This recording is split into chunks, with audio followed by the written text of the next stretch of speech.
Fala galera, mais uma aula aí sobre economia industrial e na aula agora vamos falar sobre estratégias de inovação, conteúdo que está ali no capítulo 19 do livro de economia industrial do Kupfer.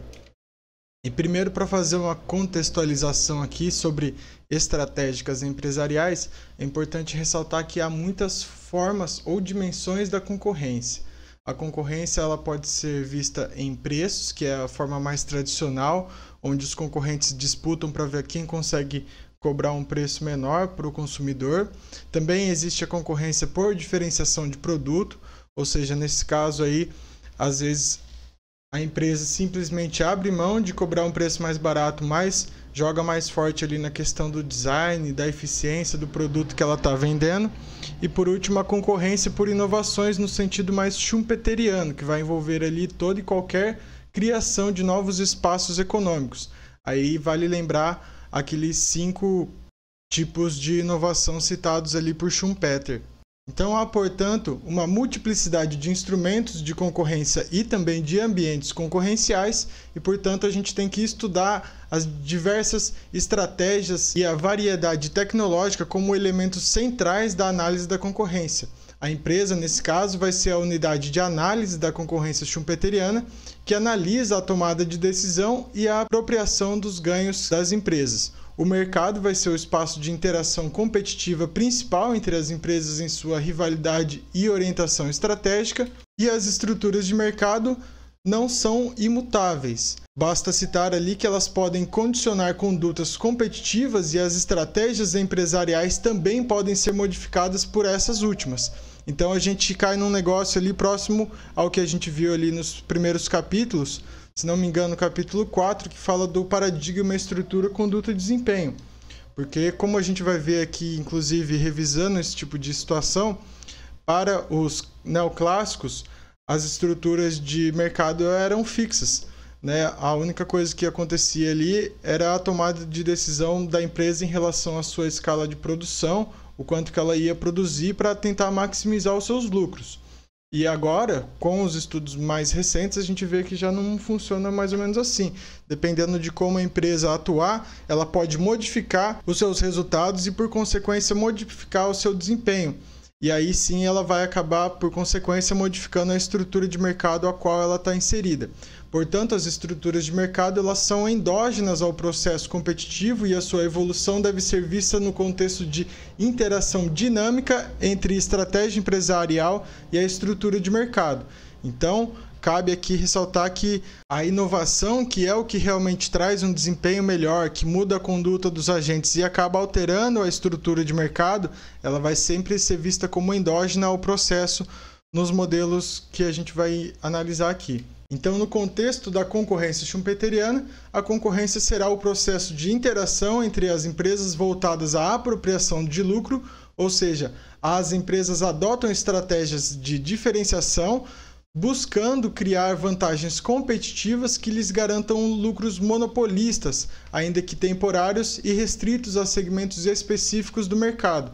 Então, imagine uma situação que as empresas estão em uma competição perfeita e está todo mundo ganhando a mesma coisa ali, produzindo os mesmos produtos.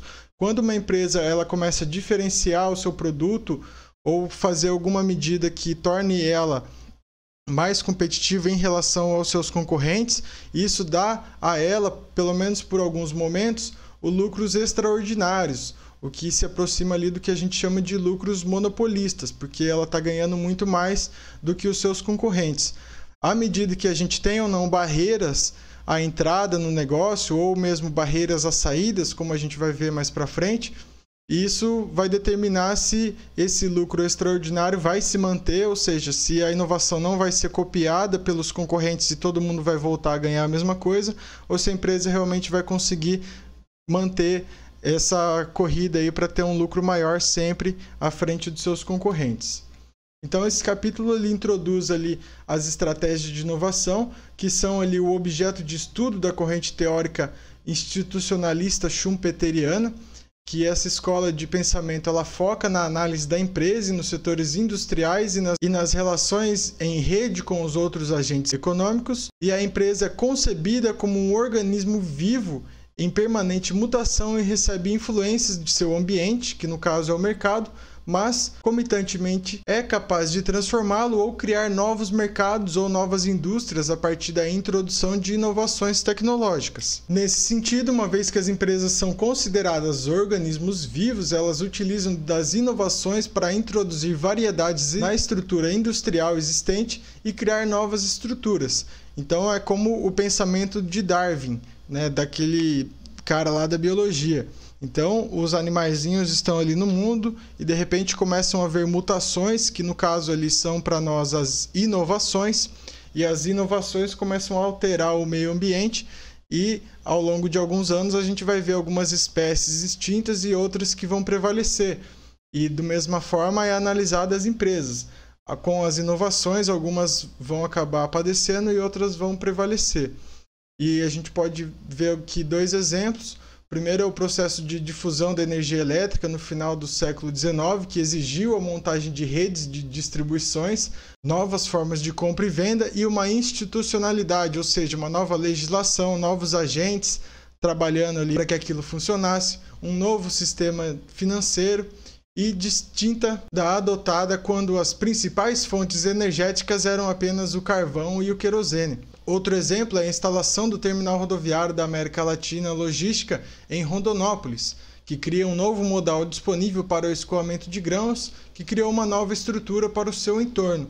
Então isso tudo vai alterando o meio ambiente onde as empresas estão inseridas e vai introduzindo mutações ali no mercado. Então temos aí a definição de empresa como um organismo vivo e o mercado como um sistema ali do meio ambiente. E é importante frisar que a concepção e a implementação da estratégia de inovação de uma empresa leva em conta a sua organização interna e suas relações externas com os sistemas de informação. E aqui no tópico 2 desse capítulo, vamos falar ali de estratégias de entrada, inovação e do meio ambiente tecnológico. Então, pontos a ressaltar aqui é a questão da inovação e como ela é condicionada a surgir, né? Muitos vão relacionar ali a inovação a questões de entradas, ou seja, barreiras à entrada, vai ter também a relação com a renovação tecnológica do setor e também a questão de custos irrecuperáveis. Mas vamos detalhar um pouco essa questão. Primeiro, fazendo um retrospecto aqui, pela visão neoclássica, as estratégias de entrada das empresas no mercado eram negligenciadas, ou seja, eles não tinham realmente uma teoria enfatizando esse tipo de abordagem na economia.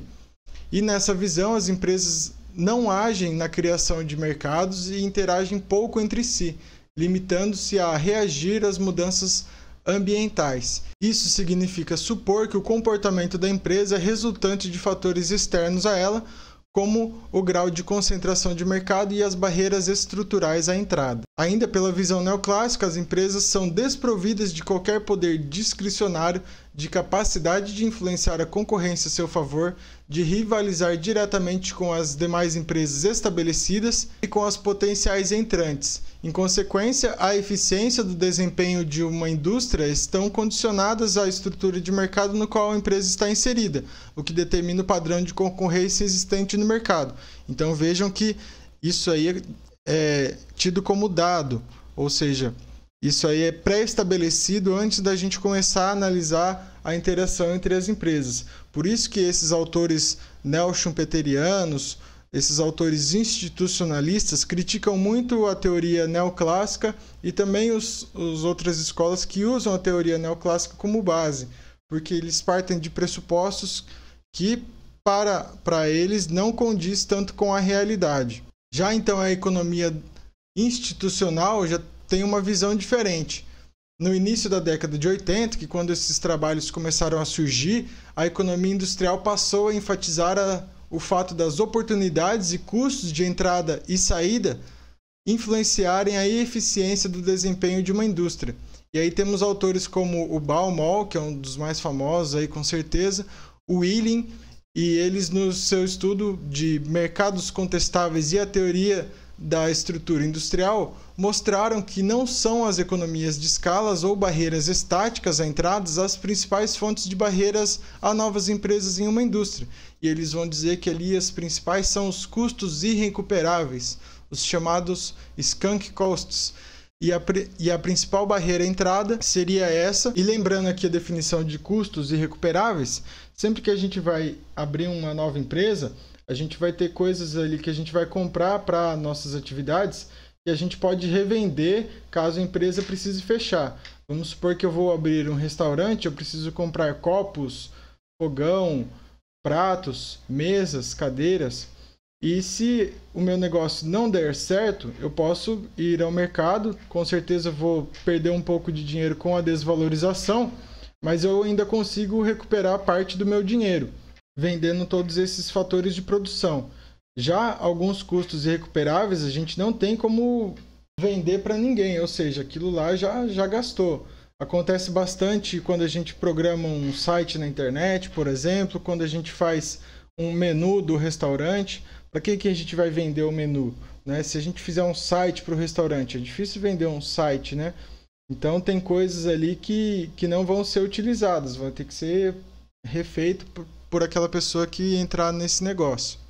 E aí no tópico 2.1 desse capítulo, vamos falar sobre algumas evidências empíricas, né, da abordagem econométrica, ou seja, chegou um carinha lá e que descobriu o que causa a inovação. Eu vou tentar colocar aqui um modelo econométrico para tentar descobrir ali o sentido da causalidade e o que estaria acontecendo que favorecesse realmente a inovação. Então, nesses estudos, houve aí uma dificuldade de encontrar uma correlação significativa, bem como de identificar a causalidade, ou seja, o que está causando o quê? Será que é a estrutura de mercado que causa a inovação ou será que é a inovação que induz ali a novas estruturas de mercado? Então, o estudo da relação entre a entrada de empresas em uma indústria e a propensão a inovar é muito difícil de ser inferida por meio de testes econométricos. A gente pode ter uma situação de bicausalidade, ou seja, tanto a entrada de novas empresas leva à inovação, ou também uma indústria nova que incita a entrada de novas empresas pode ocorrer também. E aí o livro cita o estudo de Paul Geros, que fez uma tentativa de mensurar a relação entre as maiores comercialmente bem-sucedidas inovações e a taxa de entrada de novas empresas em cada indústria. Ele utilizou bancos do Science Policy Research Unit da Universidade de Sussex e entrevistou 79 indústrias inglesas. São 4 as conclusões desse estudo. Primeiro, que os impactos que as empresas entrantes causam sobre as condições da indústria são modestos, ou seja, medidos em termos de faturamento provocado pela entrada de novas empresas, a gente não tem aumentos significativos de faturamento na indústria em decorrência da entrada de novas empresas. O fluxo de entrada de empresas no mercado é bem mais fraco do que o fluxo de saída. Existem grandes diferenças interindustriais, então tem indústrias que investem em inovação, que são geralmente as mesmas ao longo do tempo, e tem indústrias que realmente não têm muitas inovações. E também existe uma correlação positiva entre as empresas de inovação, mas também esse coeficiente é baixo, então não é possível medir o sentido da causalidade, ou seja, as taxas elevadas de entrada numa indústria que levam as empresas a inovar ou as inovações de uma indústria que atrai novas empresas. No segundo item desse tópico, temos aí a abordagem evolucionista. O Schumpeter ele vai introduzir 2 modelos sobre a empresa inovadora e esses modelos eles podem coexistir. Então, primeiro temos uma empresa que é pequena e emergente e criada pelo empreendedor. Isso aí é o caso do Steve Jobs na sua garagem, do Bill Gates, que aparece muitas vezes em casos mais raros, onde um cara realmente consegue criar um negócio disruptivo e muito inovador. E ele vai dizer que o modelo da pequena empresa inovadora, fundada ali pelo gênio criador, e o segundo modelo é o da grande empresa, que introduz inovações rotineiramente a partir de atividades de P&D. Então, nesse modelo, aquela grande empresa ela já tem um departamento realmente para criar pesquisa, para fazer desenvolvimento de novos produtos e serviços já dentro da sua base de pagamentos. Então, ela sempre consiste ali em querer buscar algum tipo de inovação para assegurar a sua presença grande no mercado. Então, fica aí essa pergunta: será que as empresas que são menores, por ter maior flexibilidade, elas tendem mais a inovar? Ou será que as grandes empresas que têm um departamento grande ali de pesquisa e desenvolvimento que têm maior propensão a inovar? Um dos principais pensadores neo-schumpeterianos, né, que está dentro dessa abordagem evolucionista, é o Winter, e ele é um expositor dessa corrente e enfatiza características do meio ambiente das empresas, identificando 2 regimes econômicos para a empresa. Então ele pega essa abordagem do Schumpeter e dá uma atualizada nela. Então ele tem o regime empreendedor, que é aquele que se apresenta favorável às empresas que entram ou que às vezes nascem propriamente naquela indústria e é pouco receptivo às atividades de inovação das empresas existentes na indústria. E aí entra a ênfase no papel das pequenas e médias empresas na introdução de inovação. Por outro lado, temos o regime tradicional ou rotineiro, onde as grandes empresas estabelecidas que são responsáveis pela introdução de inovações. E aí a ênfase é no papel das grandes empresas para introduzir as inovações. Já outro cara aí que também está nessa onda da abordagem evolucionista é o Giovanni Dossi, e ele vai dizer que existe ali a fase de emergência, onde o processo de tentativa e erro pode afetar aspectos técnicos, econômicos e comerciais da inovação, e a taxa de risco é elevada, ou seja, ele vai dividir ali o processo de inovação em algumas fases. Ele vai dizer que essa primeira fase é mais difícil de inovar, porque o risco é muito grande, principalmente para as pequenas empresas, porque se ela arriscar demais, ela pode falir muito mais fácil do que uma grande empresa. E existe ali uma associação entre as empresas e as instituições técnicas. Depois existe a fase de maturidade, onde a mudança técnica é a principal arma da concorrência, e quanto mais baixas as barreiras à entrada, maior a necessidade de inovação para enfrentar as novas gerações de empresas concorrentes. Então, uma indústria nascente está sempre alicerçada sobre um modelo empreendedor, já que nenhuma empresa tem posição sólida no mercado. Em uma indústria madura, como podem ocorrer 2 situações polares, tanto o regime empreendedor como o rotineiro, aí vai depender ali da importância das barreiras à entradas. Se as barreiras à entradas são altas, um pequeno número de grandes empresas estabelecidas gera o essencial progresso técnico, ou seja, isso aí é o regime mais rotineiro, o regime mais tradicional.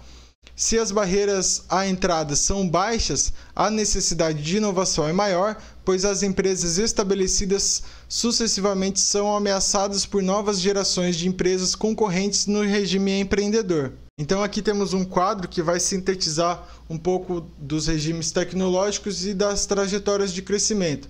Então podemos ver ali que o regime rotineiro tem um crescimento mais forte e uma produtividade mais forte. E o empreendedor tem um crescimento mais fraco e um crescimento da produtividade também mais fracos. Então são as empresas entrantes que inovam no regime empreendedor e as empresas estabelecidas que inovam no regime rotineiro.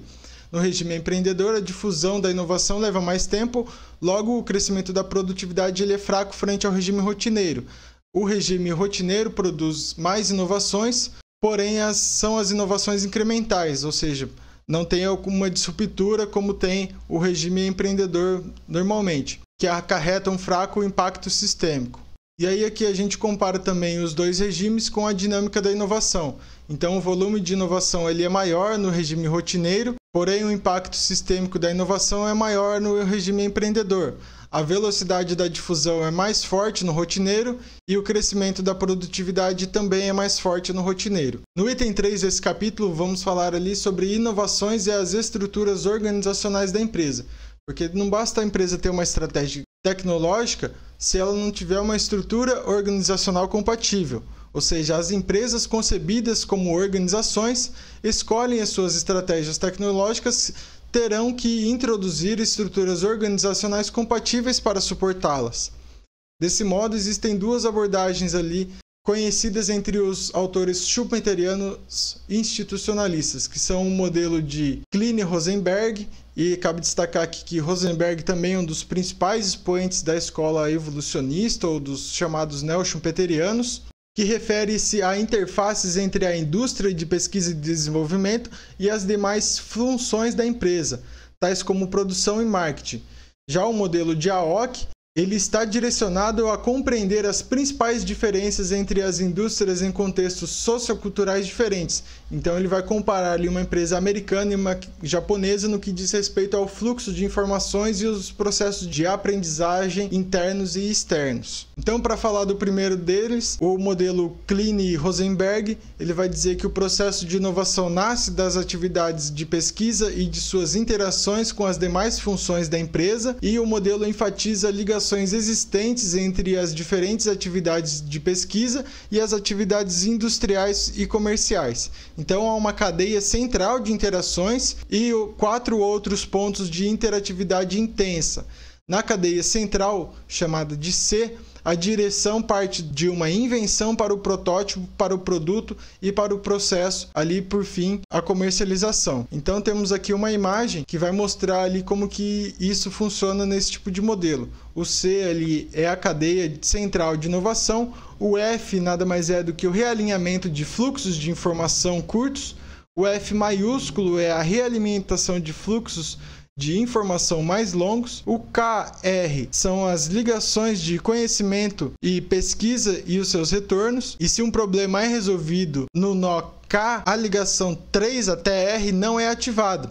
O retorno vindo da pesquisa, a ligação 4, é problemático e, portanto, representado pela linha tracejada. Já o D significa ali a ligação direta entre a pesquisa e problemas na invenção do projeto, e o I representa o apoio à pesquisa científica por meio de instrumentos, máquinas, ferramentas e procedimentos tecnológicos. Já o modelo de AOC procurou determinar a importância de alguns determinantes da eficácia das organizações industriais, e eles contribuem para a eficiência das empresas, principalmente para a capacidade de aprendizagem, as formas de coordenação interna das organizações e as estruturas informacionais. Para ilustrar essas suas observações, foram criados 2 tipos ideais polares de empresa. Primeiro, a empresa A, que representa genericamente as empresas americanas, e segundo, as empresas J, que representam o modelo adotado pelas empresas japonesas. A eficiência das empresas seria representada pela capacidade de aprendizagem, as formas de organização interna e suas estruturas informacionais. A empresa A, que é americana, tem uma estrutura vertical de circulação de informação, que causa um desequilíbrio na distribuição do aprendizado. Já a empresa J tem uma comunicação horizontal, a valorização da solução autônoma de problemas. Isso favorece a adaptações repentinas e rápidas mudanças no ambiente, principalmente aqui no caso das empresas japonesas. Então, quando ele fala que uma estrutura é vertical, ele quer dizer que o cara que está ali no chão de fábrica, ele nunca vai ter acesso para falar ali com o presidente da empresa. Ele vai ter que falar com o seu subordinado e a informação vai passar hierarquicamente até chegar ali na ponta. Agora, a empresa japonesa tem uma informação que se distribui por várias camadas e preza pela solução autônoma, e isso seria para a AOC um condicionante à inovação. Então, a cooperação entre empresas permite avançar mais rapidamente na criação tecnológica, agregando competências não disponíveis em uma empresa. E para falar aqui no tópico seguinte sobre inovação e as formas de coordenação externa, é compreendido que a cooperação entre as empresas permite avançar mais rapidamente na criação tecnológica, agregando competências não disponíveis em uma só empresa. Então, ou seja, pode ser que um conjunto de empresas se reúna e faça um consórcio ali para investir em pesquisa e que todos também possam ter ganhos nesse sentido. E aí o primeiro caso seria o caso de inovações e a coordenação vertical das atividades, onde o principal problema do inovador é a apropriabilidade do conhecimento. Nos contratos de licenciamento e parcerias é que se dá a repartição do sobrelucro da inovação. Então aí teria a influência do poder econômico na negociação a respeito do valor de uma inovação. A estratégia vertical significa a escolha da coordenação para melhorar as possibilidades de apropriação das vantagens da inovação. A gestão dos ativos complementares seriam os conhecimentos e competências necessárias à fabricação e à comercialização de bens rentáveis para as empresas inovadoras. A relação, então, que as empresas, fornecedores e os clientes. E aí, inclusive, é citado o problema da integração vertical pura, ou seja, aquela empresa que realmente coordena todas as fases produtivas do produto final até a matéria-prima. Ou seja, ele está atuando em todas as fases do produto, e isso pode gerar ali problemas em relação à gestão e à coordenação de todas as áreas, porque normalmente, dependendo do tipo de mercado, isso aí gera cadeias muito complexas e difíceis de serem administradas. E por último, a questão da inovação e padronização. Existe ali uma questão da difusão da tecnologia, onde há necessidade de adoção de padrões para produção e uso. Isso a gente pode dar o exemplo ali da fita VHS e do próprio Blu-ray, né? Quando foi sair ali a fita VHS, tinha uma outra tecnologia que cumpria os mesmos requisitos que a fita VHS, mas foi escolhido ali o padrão VHS e todas as fitas foram feitas desse tipo. Também houve essa discussão quando tivemos ali o surgimento do Blu-ray e do DVD HD, né, que tinha uma disputa ali entre algumas empresas querendo uma tecnologia, outras querendo outra. Ambas cumpriam o mesmo objetivo, só que daí foi escolhido o Blu-ray. E aí todas as empresas tiveram que se adaptar a essa tecnologia para aumentar a difusão tecnológica. Então a gente tem que analisar ali a questão da compatibilidade versus as restrições de uso. Será que uma empresa tem muitas vantagens em lançar um produto que é realmente muito inovador, mas que atrapalhe ali a questão da usabilidade dos usuários? Isso a gente pode ver, por exemplo, na questão dos iPhones, que vieram os mais novos ali sem o jack do fone de ouvido, ou seja, eles estão tentando introduzir a inovação no sentido de usar ali os fones Bluetooth, né, para acabar com os fios. Mas nesse caso eles também podem restringir o uso dessa tecnologia para usuários que ainda não tenham adaptado a esse fio com Bluetooth ou não tenham condições ainda de comprá-lo. Então por hoje é só, galera. Muito obrigado aí por estar até aqui. Espero que tenham gostado da aula. Se tiver dúvidas, é só comentar aí. Até a próxima.